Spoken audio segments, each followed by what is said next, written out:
Hello everybody, and welcome to another puzzle challenge video. This is Ryan Murphy for ChessUniversity.com, and I'm going to start the video off by going over yesterday's puzzle solution. So if you haven't already seen this one, it's white to play and find the best continuation.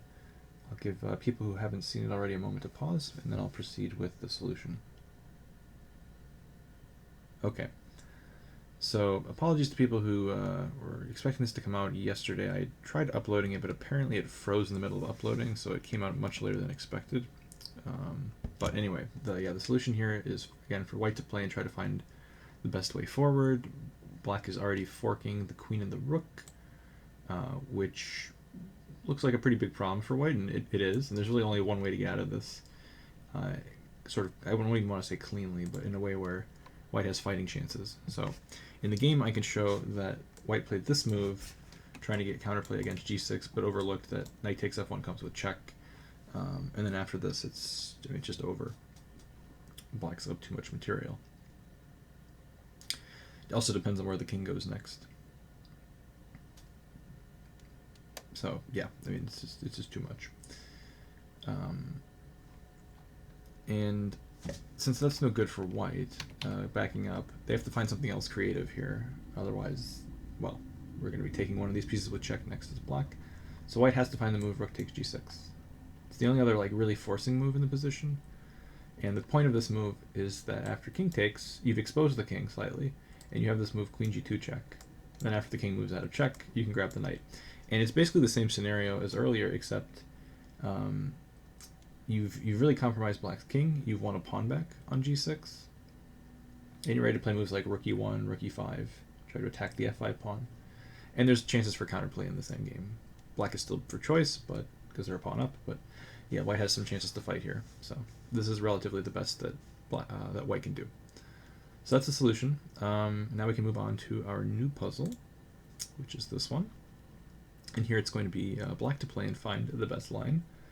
Black is winning.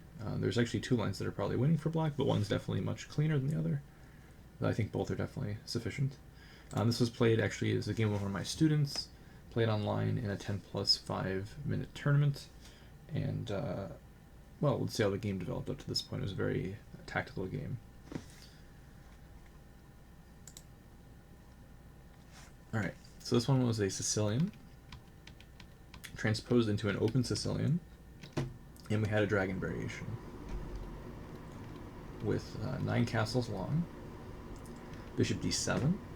And this line is actually not good against 9 castles long, for those of you who want to know something about the theory. When white has played the move bishop c4 and only then castles long, the extra tempo spent on developing the bishop gives black enough time to play bishop d7, rook c8, and then bringing the knight to the c4 square. Because in that case, this bishop usually has to move twice, and then it has to take the knight once it gets to c4, so white has to spend several tempi with this piece. But when white delays the development of the bishop and just tries to go for the kingside attack, black doesn't really have time to go bishop d7. And a lot of people don't know this. They kind of just wander into this position, and they end up down several tempi, and they get checkmated as black. So really the only acceptable ways to play here, I mean, the one that's best by far is d5 to open the center. You can also consider playing knight takes d4. I think even bishop e6 is a kind of a substandard line, but playable. But yeah, knight takes d4 is sort of like the main backup option to the main lines with d5. But these are supposed to be better for white. This is how black usually plays, and they go like rook c8, queen a5, and try to get some queenside play going, but that style of play is usually able to be defended by a timely king b1, rook c1, and then white just pushes on the king side. So d5 is the way to go if you're a dragon player. You already know this. But yeah, if you are a dragon player, don't play bishop d7 here. It's not a good move. Because if white just goes ahead and does this, it's not going to end well for black. H3 is a little bit slower. It's not really necessary in this type of position because g4 is already supported. So in a sense, h3 kind of loses a tempo for white. Rook c8 is played in the game. Now g4. This is correct. Knight e5.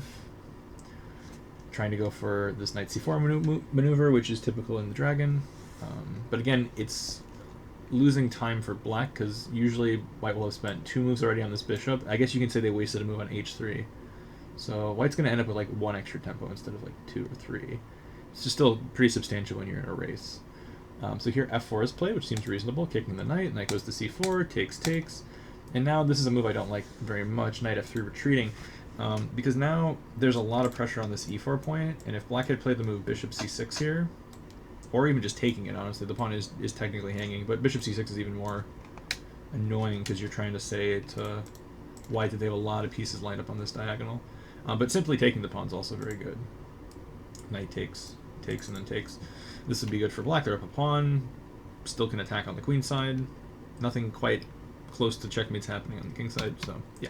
Those are all fine for black, but instead black went for a typical move, which actually is not quite necessary here because those other options are available. And also this doesn't quite give black the best possible version. They played rook takes c3, which is a typical sacrifice in the Dragon and other Sicilians when you castle opposite sides. But here, white simply can accept the sacrifice without ruining their pawn structure. And while black does get this pawn on e4 and an active knight, I don't think it's enough. So takes, queen e1, seems safe enough. It was also possible here, because the bishop protects the f2 square, to play the move queen b4, which is the other move that keeps on the diagonal while just getting out of the attack from the from the knight and the bishop. So this is obviously attacking on e4, attacking on b7, and just kind of getting out of the way, also preventing the queen from coming out to b6 or a5, which is kind of important. So it defends the queen side kind of nicely. And now probably bishop c6 would be played to put some pressure on this diagonal, and now white would vacate the diagonal by moving the rook. And white, I think, has fairly good control. The rooks are both well placed in the center, and black will have compensation for this exchange sack. It's a pawn, and they already have the pair of bishops and some play on the queen side, but I don't think it's enough. And definitely there were better alternatives earlier. So sort of an unsound sack, but still interesting. Anyway, after queen e1, white's a little bit more passive, and now this queen can come to these squares. Not to b6, of course, but like if the queen ever moves, then queen a5 becomes an idea. In the game, bishop c6 was played. Bishop takes a7, which is a pretty big mistake. Even if there wasn't an immediate tactical problem with taking this pawn, I would almost never want to take on a7 because you're opening up the a file, which is useful for black to attack the king. So bishop a7 kind of sidelines the bishop. It has some implications with the bishop getting stuck, and also it opens the a file, which should be to black's advantage because they're trying to attack along the open files on the queen side. So here queen a8 was played. It's a good move. b6 also should trap the bishop. Queen c7 is coming. Pretty hard to stop. But queen a8 was chosen, which is just as good, I think. And now queen a5. If the bishop moves, of course, like if it retreats all the way back, there's major problems with queen takes a2, and we're threatening mates on a1 and b2. It's pretty hard to stop all that, so this will lead to mate shortly. So queen a5 has to be kind of tried. I mean, what else really can be considered here?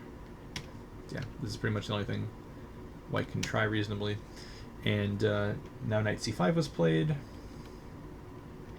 Rook f1, protecting the knight on f3 and trying to unpin. And now it's our key position where it's black to play and win. So take as much time as you need, see if you can solve this, and when you're ready you can post your solution on YouTube or on the official post on chessuniversity.com. I'll have the link in the YouTube description for that official post if you want a chance at solving it for reward points on the website. So yeah, that's the puzzle for today. It's for, I would say, a more advanced crowd, but anyone's free to try to solve it. And I'll see everyone tomorrow with the hardest puzzle of the week. Thanks for watching.